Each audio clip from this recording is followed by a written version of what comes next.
watching Big Trouble in Little China last night, I was really struck by how much like a video game. Yeah.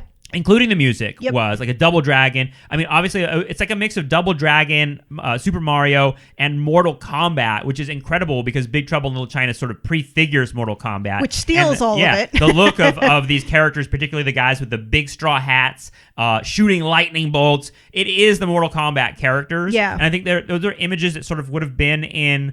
like Hong Kong, like Chinese ghost story films of the 80s and 90s. So Carpenter was sort of bringing them to the West. But then Mortal Kombat like just exploded it. And it's like when you watch Mortal Kombat or play Mortal Kombat, you're like, this is Big Trouble in Little China. This is like literally the magic and all the characters from this movie.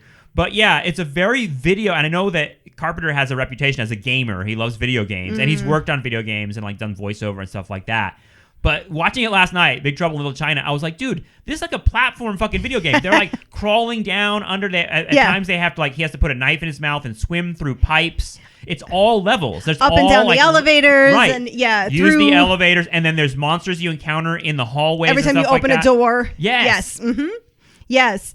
And the music, Carpenter said himself that one of the things he wanted to avoid is he felt like Hollywood movies, when they take on Chinese like mythology or anything that's like quote unquote Asian of any kind, he says they always have this kind of really stereotypical soundtrack. And they all sound the fucking same. Yeah, yep. And he said, we can imagine it with gongs and all this bullshit. Exactly. Yep. And he's like, I didn't want anything to do with that. So it's this sort of mix of Carpenter's compositions and rock and roll. And the tone of it then becomes something so different from what you expect, and especially if you place yourself in 1986, right? Yeah. Right. And so what people are, again, is this thing of disruption of expectation of storytelling, because the movie doesn't sound like what you think. Oh, we should have all this. What you've been trained on for what you're seeing. It's not meshing.